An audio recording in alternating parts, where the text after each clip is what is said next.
Hello students, today you have history lecture. Today we'll do lesson number 9.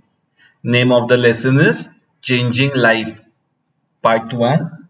It's on your page number 47. Please pay attention.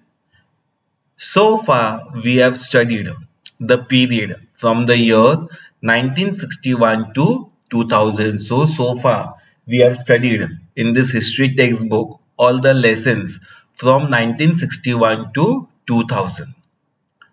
The speed of change in the 20th and in the 21st centuries has been tremendous. Means what we have done lot of progress in 20th and 21st centuries.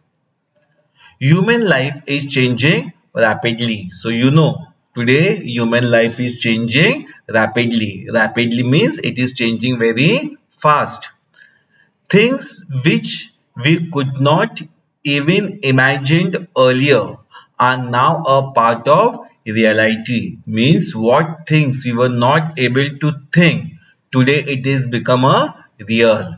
See, for example, today we have got advanced technology which we were not able to imagine.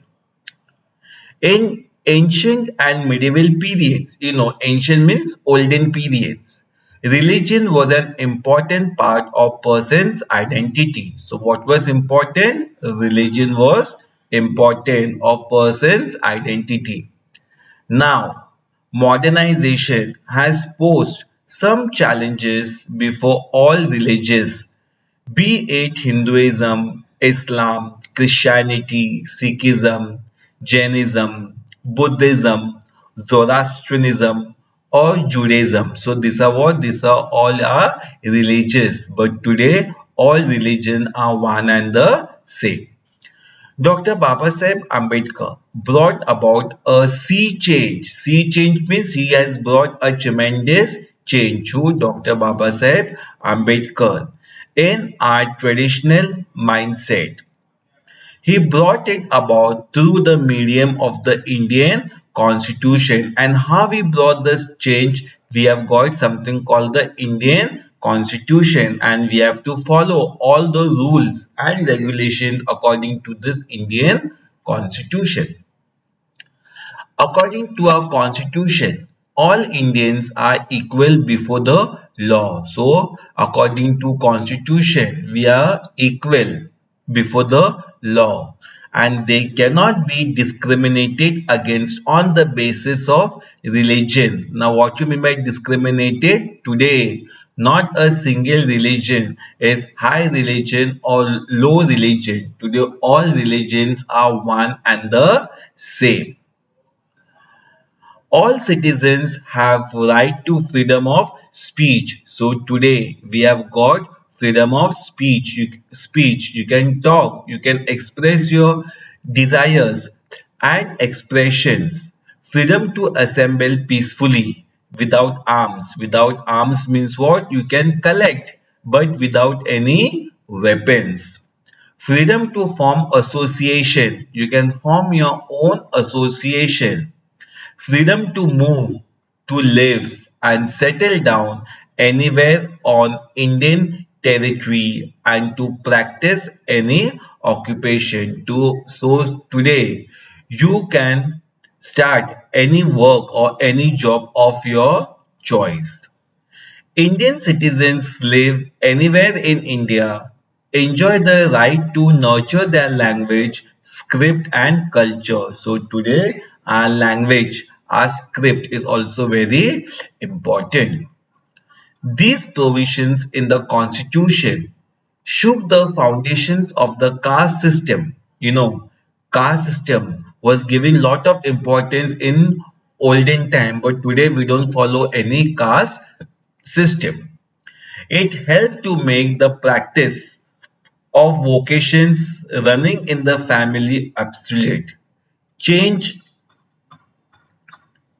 Change became the trend in every field of life. So today we have brought lot of changes, many changes in today's modern time. Thus, begin a series of minor and major changes in the society. So today, our society has brought many small changes and many big changes. Now, anyone can go into a restaurant irrespective of his religion, race, caste, or gender. So today you can go. For here they've given example of a restaurant. In if you belong to any religion, you belong to any community, you belong to any caste, whether you are the male or female, nobody can stop you going in restaurants or going in public places. Another very significant change during the post-independence period is the right to express opinions against the government. So after independence, we can express our opinions against the government. Either there will limits on expressing any opinion against political rulers. Now Indian citizens can register their protest against the policies of the government through newspapers, speeches, or other media. The institution of the family. During the pre-independence period, pre means what? Before independence period. The institution of the family was an important. So what was important? Family. Family is an institution. Was important. Identifying feature of Indian society. India was known all over the world as a country of joint families. What do you mean by joint families? Where your father, mother, uncle, aunties, their children, okay, then grandparents, grandmother, grandfather, they are your grandparents who all stay under one shelter. That is called joint family. However, the wave of globalization has now given an impetus to the system of nuclear family. But today we have got something called nuclear family. Only mother, father and their children. Small family. In other words, nuclear family is a small family. Only mother, father and their children. Now, social welfare. The objective to establish the welfare state has been incorporated in the constitution itself. India is the first country in the world to do so. The social welfare programs aim to make opportunities for full-time employment, health care, education, and development available to all Indian citizens. So today we have got something called social welfare programs, which gives importance to employment, health care, education, and development available to all Indian citizens. Indian society is riddled with large-scale economic, social, educational, and cultural inequalities. So today there are inequalities in this particular field of economic, social development, and cultural inequalities. However, it is necessary that opportunities for the reach reach women, children, the differently abled, the scheduled castes and tribes, as well as other minorities. Means today everybody should be given opportunities, whether it is a woman, it is children, or people who are differently abled and scheduled caste. This was the greatest challenge facing the government during the post-independence period. So after independence, the government had these challenges. That is why on 14 June 1964, the government of India constituted the Ministry of Social Welfare. So on 14 June 1964, the Government of India constituted the Ministry of Social Welfare. Under this ministry, various programs are implemented for nutrition and child development, social security and social protection, women's welfare and development. A similar arrangement exists at the state level too. So this Ministry of Social Welfare takes or try to solve all these problems. Now, scheduled caste and tribes. We have already discussed what you mean by scheduled caste and scheduled tribe in our previous chapters. According to the 1971 census, 22% people in India belong to scheduled castes and tribes. Laws are enacted so that they get educational scholarships. So, scheduled castes and tribes are given certain educational scholarships and representation in the parliament as well. State assemblies. Some seats are also reserved for them in government services. So, those who belong to scheduled castes or tribes, certain seats are reserved in government services. Now, public health. The Constitution of India states that the primary duty of the government is to raise the people's standard of living. So, what is important that we should try that people's standard of living should improve to ensure proper nutrition and to improve public health. The Ministry of Health and Social Welfare at the center helps the state governments in this regard. So, in what regard? To raise the proper standard of living of people. To make primary health service as well as medical care available to rural people, the tribals and the poor was an objective of the sixth five-year plan. So during the sixth five-year plan, lot of importance were given to the tribal and poor. Efforts were made towards helping people maintain good health by giving recognition to Unani, homeopathy, Ayurvedic, and naturopathy in addition to allopathy. So all these are what? These are the terms which is related to field of medicines or field of science or doctors. MB, for example, like MBBS doctors are called as allopathy, Ayurvedic doctors are there. All these importance were given. Progress in the medical field has made the life of Indians relatively free of health concerns.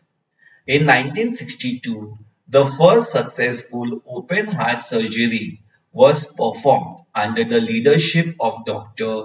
N. Gopinath at Christian Medical College Hospital at Vellore in Tamil Nadu. So, first open heart surgery was conducted or under the leadership of Dr. N. Gopinath at Christian Medical College. Today, we have got heart operation which is done with the help of lasers. Hence, it is not longer necessary to go abroad for such treatment.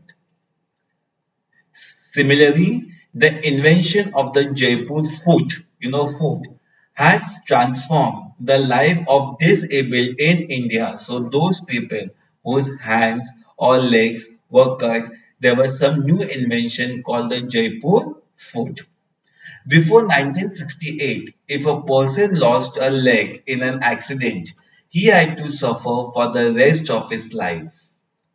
In order to remedy the situation, Dr. Pramod Sethi designed and manufactured artificial limbs, noses, and ears with the help of skilled craftsman Ramchandra Sharma. So, whose hands or legs are broken during the time of accidents.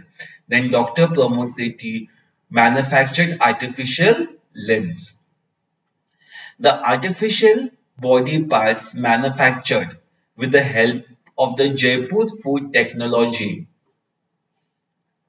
have made it easy for the differently able to walk barefoot on the surfaces. So today, with help of artificial limbs, people can walk. People can also ride if somebody loses his hand.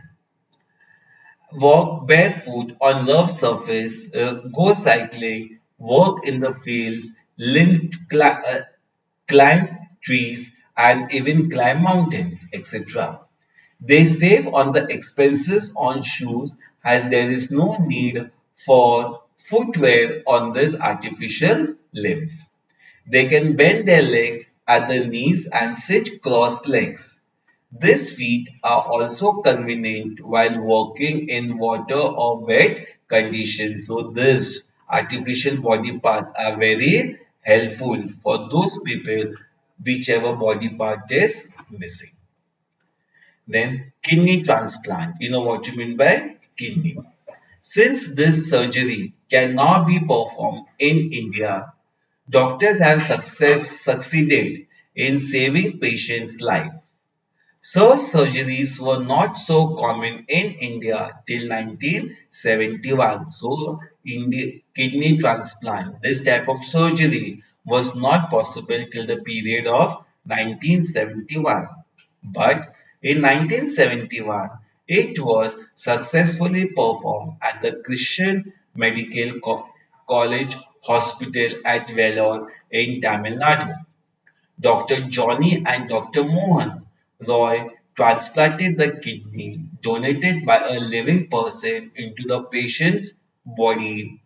Nowadays, patients from undeveloped countries come to India for such surgery. So today, kidney transplant is also become possible. And today, we have got latest technology with regards to kidney transplant.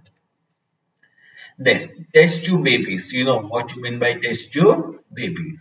Right from the early times, having a baby is considered to be one of the utmost importance in the Indian family. So, having a baby is considered to be important in Indian family system. The support of test tube baby technology has been available to childless couples. Childless couple means what? Those husband and wife who are not able to give a birth for a child. So they go for a test tube baby. Since 1978, it was under the supervision of Dr. Subhash Mukhopadhyay that the experiment of the test tube baby was successfully carried out at Kolkata. This was the first successful attempt at artificial conception. Artificial conception means what? How some few cells are taken from father and mother and artificial conception is done. A girl named Durga was born. See, this was a girl who was done with the help of a test tube baby. This technology helped to solve the problems of childless couples who wanted children. Now, immunization. Immunization means what? Giving certain kinds of injections or medicines. Now we'll see. Before 1978, every year, 6 Indian infant means what? A small baby, out of every 10 who were born face fatal health problems in the very first year of their birth. The immunization program was taken up to overcome the threat of polio, polio, okay, measles, tetanus, TB, diphtheria, and whooping cough.